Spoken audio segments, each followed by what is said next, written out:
It's confidence. All right, I'm just let it roll for a bit. Just get the words out. Words out. I was because you could be confident in without a recorder in front of you every day, and you could say, "I can do that." I mean, it's easy. Camera in front of me, microphone in front of me. I can do that, no problem. But then when you're actually gonna do it, you kind of the nerves start building up. Yeah, you look at the microphone quite often. All right, I can't help it. All right. Well, this is Frank Bit in my very first login, and this is my guest today is 20th Christopher Fox. Christopher Fox. Christopher Fox, in honor of Rick Fox, the actor. You know he's a basketball player, right? No, that's not true. I'm pretty sure that's not true. All right, so we're gonna talk about today is Gravity Falls. Since I've already caught up with the show, but I got somebody in here who actually wanted to watch it, so I'll see his reaction. 20th century. That's very hard for me to pronounce. Absolutely. Sometimes I'm just a little nervous though. Now, hi everybody. 20th Christopher Fox here. This is actually the first thing I will ever do for the internet. Technically, yeah. Yes, very first thing you do anything. Yeah, I don't do anything with my life, so this will make my parents proud probably. Gravity Falls, new show on it's actually their second season already. It's a fairly new show though. Yeah, it's fairly new. It's one of the many new, really cool kid shows on right now. One of my favorites. Pretty much anything on Cartoon Network right now, with the exception of Uncle Grandpa.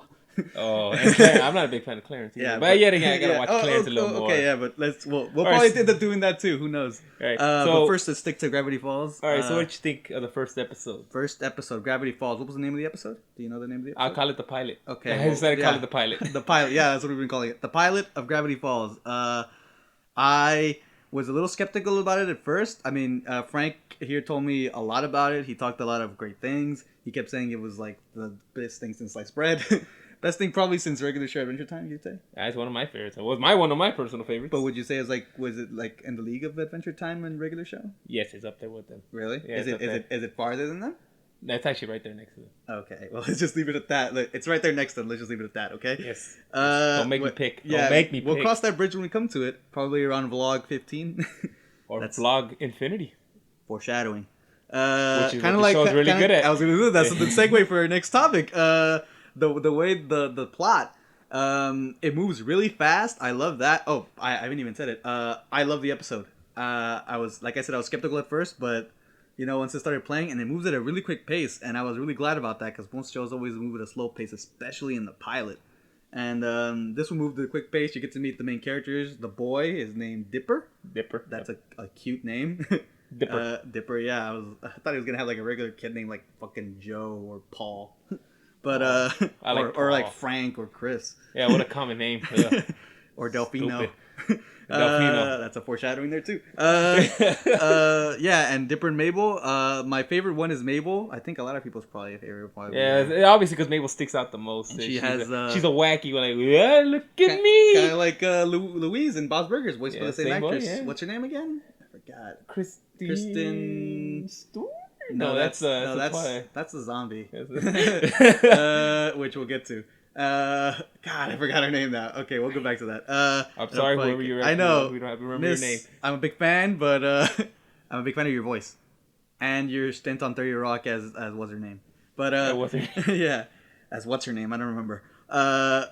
And Uncle Stan, or what do they call Grunkle Stan? Grunkle Stan. Because it's great Uncle Stan, but they call him Grunkle Stan. Oh, that's actually pretty clever. Yes, it is. Yeah, he owns the Gravity Falls. He owns the Mystery Shack. The Mystery Hack. Or the Mystery Hack, because the S is always that keeps falling. And it's also kind of. Oh, so what did you think the intro though? The intro? Honestly, I was too much into the rest of the episode to remember what the intro was. The only thing I remember from the intro was Hack. Was the shack, the sign had shack, and then the S falls up and it says Hack, and I assumed it was because he was kind of grifter. And I personally really liked the intro. That's one of the favorites. When I first noticed it, I looked up the trailer, the trailer for the intro. Uh-huh. I really did like it. It made me watch the show. And also my nephew made me want to watch it. Your nephew is how old? 7. That's a great age. Throwing rats in bottles and throwing them He's in the a great age cartoons right now. Huffing paint. A lot of people may hate me for it, but he's growing up in a great age of cartoons where they're doing pretty good in cartoons. We said this before. Every generation kind of thinks that their cartoons were the best cartoons. I mean, your nephew's going to grow up when he's around this age, and he's going to be living in the Cloud City to escape the zombies. He's going to be saying like, oh man, do you guys remember the good times when Gravity Falls, Adventure Time, regular show? Man, we had the best cartoons, right? And meanwhile, I'll be a zombie, of course, and I'll be saying, nope, Digimon, Pokemon, dude. Well, speaking of zombies... So what did you think of this episode when he throws at you? Like I said, it moves really quickly, but it's like it's not too fast, so you're lost because suck I was everything following it. in. Yeah, Yeah, I'm able to in. absorb all the story, and it was really good. I mean, especially like I said, Mabel's my favorite character, and everything she said made me smile. Occasionally, I chuckle because she goes crazy, and it's adorable. And especially when she calls out herself for being adorable, that was adorable. It's like I'm going to be. What did she say? I'm going to be adorable, and everything's gonna be okay. She pushes him out of the room. And Dipper's obviously more the level-headed character. Yeah. He's the main kid with level-headed, and he's straight. He's actually pretty, and he's pretty smart. He's pretty good, as you see. He's pretty good at analyzing things. Mm-hmm. Yeah, there's very paranoid too. Well, come on, it's Gravity Falls. Yes. Where's Gravity Falls located? They really should have ended it with that line. If they hadn't ended it happily, like they should have done a Chinatown reference where Mabel's like really upset given what happened in the episode, and then Dipper just comes up, puts his hand, and just goes, "Forget it, Mabel. It's Gravity Falls," and it just goes, and it just ends. It would have been like a cool Chinatown reference. Yes, with the Necrocomic-Con around there too. The Necrocomic-Con, yeah, the Necrocomic-Con. Dude. Yeah, in the episode, Dipper and Mabel move in, of course, and they move in with Grunkle Stan and his little shop of souvenirs. They were kind of forced to go visit. In the beginning, you don't even see their parents. You don't? Did you see their hands or do something? Do you see anything in their parents later on? I'll leave that to you to answer later.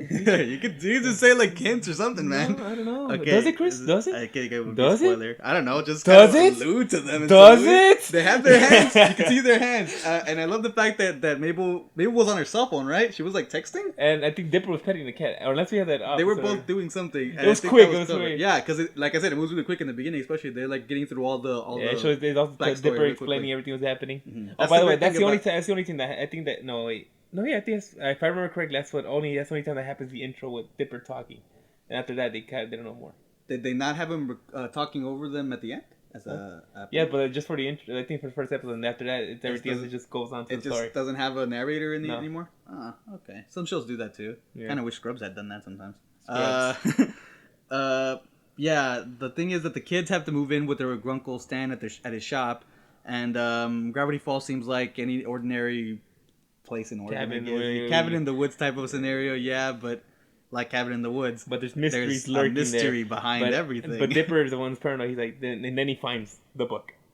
Yeah, it's a classic story of an underdog that gets kind of put in the situation he doesn't want to be in. A kid put in the situation he doesn't want to be in, living a life he doesn't want to live, thinking that the rest of the days are going to be nothing but the same routine. Kind of feels like he's like, I need to find something to do, and he finds the book. Yeah, and then that leads to him going to the woods, and then he finds his book somehow in kind of a weird technological tree. It looked like it had like It was a metal tree. It was a metal tree, yeah. So there's some mystery there.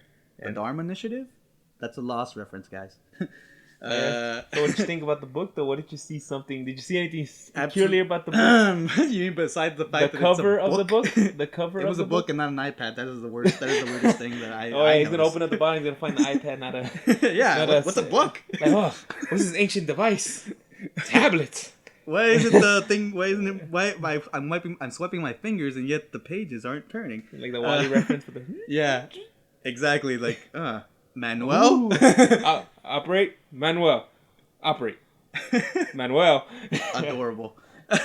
And the Necro. There was clearly a reference to Evil Dead, I guess, right? Necrocomic-Con. Necrocomic-Con. Yeah. I guess so, because it's a woods and they're in the woods. It's a horror show. It's a horror show for kids, though. But still, when the book's revealed, didn't you feel that creepy vibe a bit when he's actually looking through it? Especially when he opens it and it says "property of." Yeah, property. And it has scratched out. And I wanted to talk to you about that when we were watching the episode. I was like, There's a lot of secrets. What is that the one thing about the show, there's a lot of secrets happening all over the place. So if you notice something, you're like.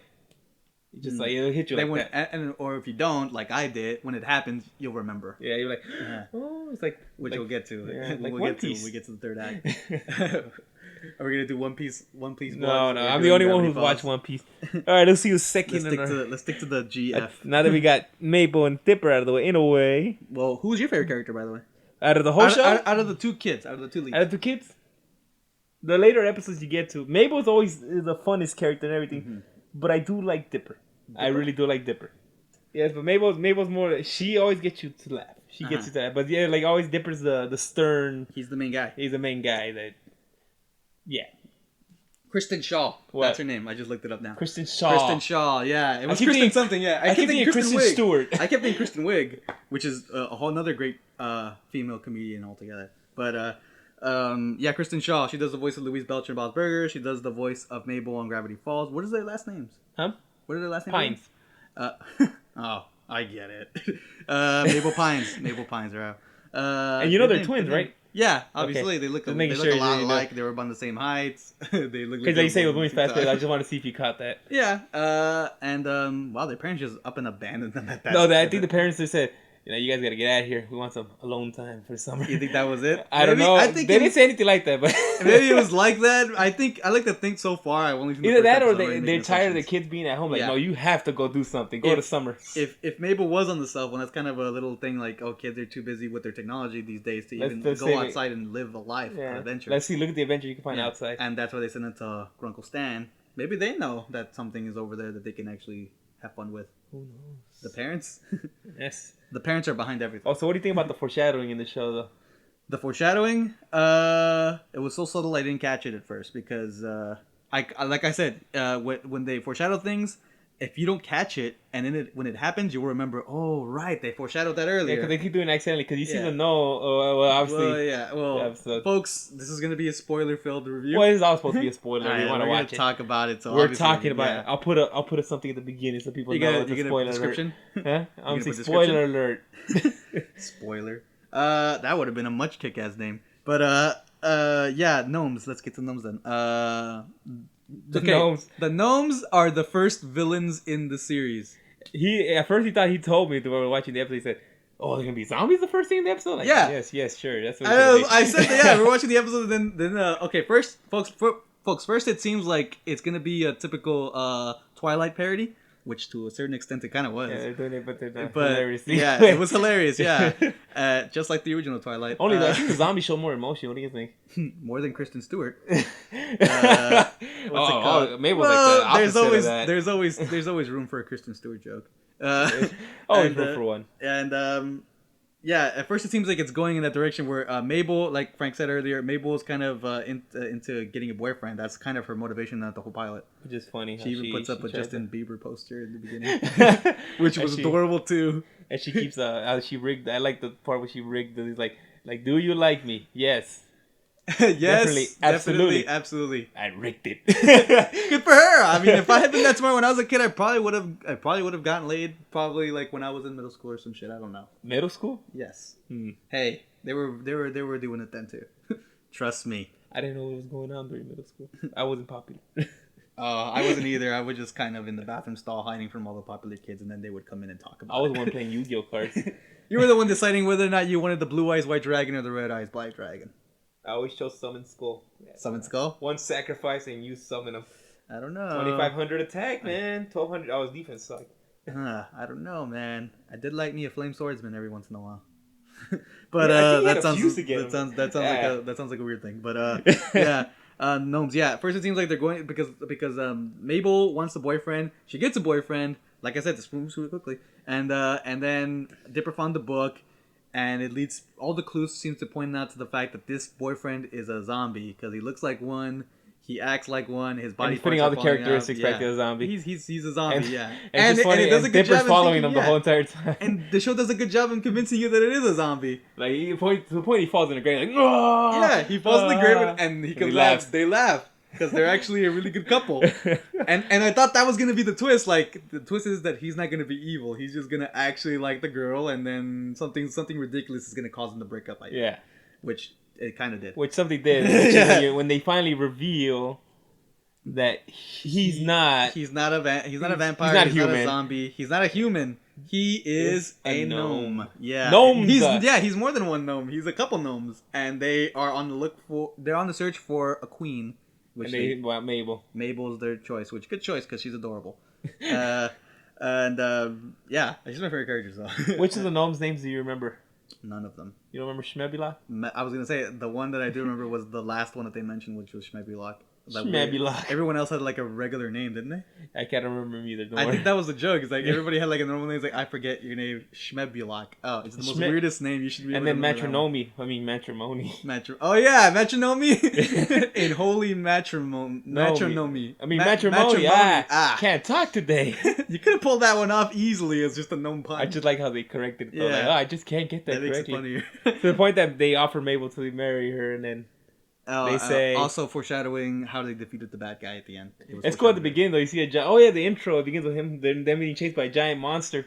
Yeah. Oh my god, I forgot about that. Yeah, the cold open was the cold open of the pilot is Mabel and Dipper are in a golf cart. Yeah. And with a question mark on it. With a question mark on it. I guess that'll mean something later, I hope. And then and they're that's the mission shot. Driving away from a monster, which turned out to be just a bunch of gnomes combined into one giant ultimate gnome. Yeah. Kind of like in Family Guy when they did the wheelchair monster guy. All the that's right, the wheelchair combined into one wheelchair robot guy. I remember that. Yeah, but this was better. It just was. And basically the gnomes wanted Mabel to be the queen, and she didn't want to, obviously. She didn't want to date gnomes. Even a 13, 12, 8, 9, how old are they? She actually Dipper and Mabel are 12. Okay, they're 12, yeah. So 13. Even a 12-year-old will know better than to go with a stranger. Well, she did at the beginning. Well, when he was hot. Yeah, yes. But you know, it depends on what you want. And so she doesn't want to. Then they go through the chase sequence, which is great. The animation was great too. Yes, it is. The animation was pretty impressive, especially when the scene where Dipper is riding the cart for the first time, yeah. and then the camera's just in front of him, the quote unquote camera, and then he goes down this hill into the gnome side, and I was really impressed with that shot. I was like, whoa, that was pretty good. Yes, it was. Yeah. Folks, I'm describing it right now with my hands. If you're not aware, I'm like moving my hands. Yeah, I have to describe everything I do. Like when I'm describing a door, like a door. A door is not circular, Chris. I did a square. I meant to do like a rectangle, and a little square, little circle for the doorknob. A lot of us can't afford doors, Chris. How do you do it? Aren't everyone's parents rich? No. I assumed everyone's was. It's just like mine. And I hate you. Is that gonna be a thing? and yeah, so basically, and at the end of the day, it wasn't Dipper was supposed to be the hero, but I think at the end of the day, Mabel was the hero. Yeah, just showing that you could trust Mabel too. It's just showing the trust between the two they have, and that she's an independent woman. I guess you got to do the female empowerment. She's a very strong character though. Yeah. You can tell her you love her. She's funny. Yeah, I loved her immediately. Yeah, and mostly because it was Kristen Shaw's voice too. Yeah, but I like that helps a lot. They introduce all the main characters though immediately. Like they do it quick. Like Grunklestein, you got to know just a quick glimpse, but you know what he is. He's a dick. He is, but he's funny. For lack of a better word for a children's. But at the end of the episode, you see like he actually loves them. He actually. Yeah, I know that. That's why he's a dick. But it's he's their great uncle Stan. Yeah, so there's like great grandkids. I guess you could say. Yeah, so they're still his great grandkids. So at the end of the day, he is gonna treat them a little nicely. At the end of the episode, Dipper gets a new hat, which is his trademark hat. Yeah, his trademark hat. Yeah. Good. That was cool. I mean, I meant to say that's cool.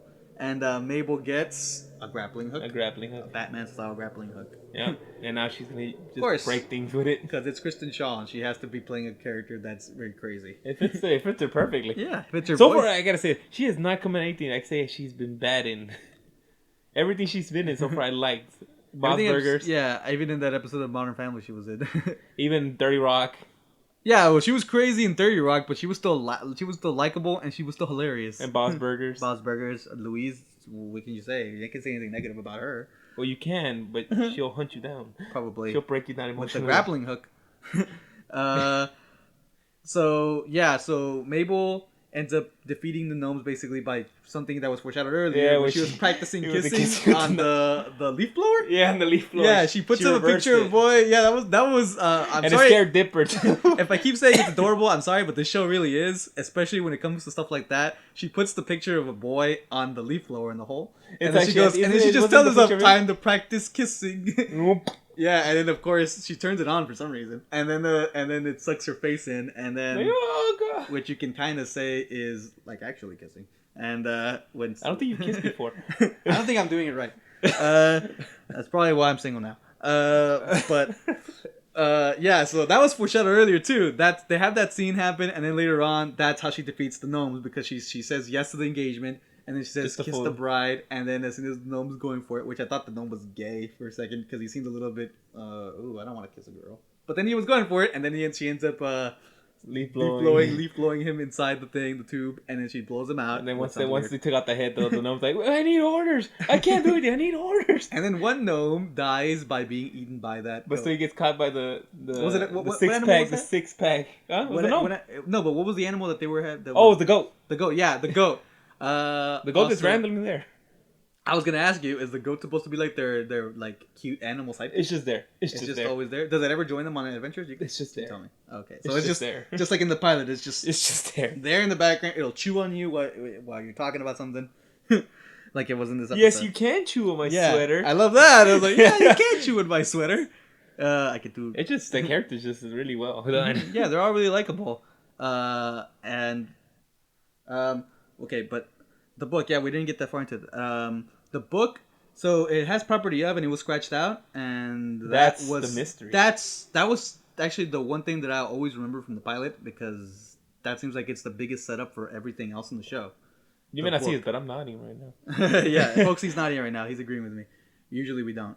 The book, dude, that was really cool. Yeah, I like the scene when they open up the book.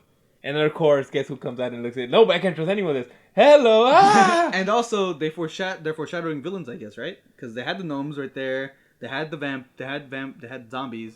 And they had a bunch of other pages, because he's flipping through the pages, and he sees, like, images of potential villains probably later on in Gravity Falls. Who knows, Chris? Who knows? I'm pretty sure, dude. I don't know. Is it, Chris? Dude, I wanted to make a cartoon just like this some time ago, remember? I'm pretty sure I know where this is going. I'm a douchebag. I'm sorry, folks. I'm kind of a douchebag sometimes. But put a picture of one of our friends on there every time you say that. Every time, you know what? From now on, every time I say I'm a douchebag or I'm douchebagging it up, I'm just gonna say I'm Oscaring it up. That's a shout out. That's a shout out to somebody. He won't listen to this. You know who you are. He won't listen this far into it. He just go for the first 5 minutes. And every Oscar in the world just thinks of it to you. Even Oscar Isaacs. The book, yeah. So the book is going to be like their guide for the rest of the series, I guess. Yeah. For the guide for Dipper, anyway. Because clearly, it tells you the weaknesses. It helps you fight against those monsters. It's a guide to fighting the monsters. It's a guide to survive. You know, surviving Gravity Falls. I'll tell you about Gravity Falls. Yeah. Yeah, surviving Gravity Falls. Oh, there's also another character we haven't talked about. Wendy, right? Wendy, voiced by Linda Cardellini of Freaks and Geeks. It hit him immediately when he said, "It's Linda Cardellini." Yeah. Hey, she's great, and she's also the voice of CJ on regular show. CJ, really? Yeah, that's why I like CJ a lot. She's voiced by Linda Cardellini from Freaks and Geeks. And yeah, she's great too. She was only in there for like 2 scenes. Yeah, but you clearly see, you already know her character. Yeah, again, she's a teenager. They establish characters. They establish their archetypes, really. Because I'm guessing later on, she starts off lazy archetype, stereotypical lazy worker, and then maybe eventually develops into someone that actually does something. Who knows? I guess. You guess. But Wendy, yeah, I like Wendy too. Aside from the voice, because she's lazy, and I like lazy. No, it's funny when he gives her the cart, though. Remember? Yeah, that too. I was gonna say. There you go. But I like the first scene where she's in, where she's just like on the thing, and then she says, "Too far." She's like stretching her arm out. He says, "I will fire you all if I could." He can't. It's just that he knows he won't find somebody who could help. Yeah, it's kind of like Bob right there. It's like Bob Belcher right there. Once again, I'd fire all of you if I could. You're all terrible. You're all just terrible. And the last scene in the episode, which was second to last scene I was going to talk about. The image that when we were watching, I said that pretty much sums up the whole show. Is they have a shot of the kid's bedroom. They both have twin beds. And Dipper's on his bed just reading the book, the Necronomicon, and Mabel's on her bed jumping up and down, smiling like crazy, and that pretty much sums up the characters right there. Dipper's gonna be the level-headed one who can have the book and have. Even if I'm sure if you missed this one character, the one who was always there, he's putting in the light bulbs. Yes, I forgot his name. That's why I was like. Don't worry, if you missed it, don't worry. His name is Seuss. Seuss, yeah, he said it, and then I didn't catch it, and then he says it again later. Yeah, but he's gonna be a monster in the end, isn't he? Where'd you get that from? I don't know. I'm assuming. I don't know. I don't trust that guy. I don't trust. Am I lying to you? Christopher? I don't trust Zeus. Okay. Zeus. Nobody trusts Zeus. Zeus is a dick, but you can trust Seuss. Seuss. Okay, fine. Seuss. Dr. Seuss. See, that would be the twist. He's a doctor, and his name is gonna be Dr. Seuss, and he's gonna be a villain. He's the one behind everything. Isn't Yes, he? but you clearly saw he's kind of a character, just kind of like He's just kind of there. That's why I don't trust him. He's like, yeah, he's funny, but I don't trust you all that much. He helped him. He was like, here. How did he know all these things? Because he told them. He's there. He's always there. He's maintenance. He might be playing a game here. He's a janitor.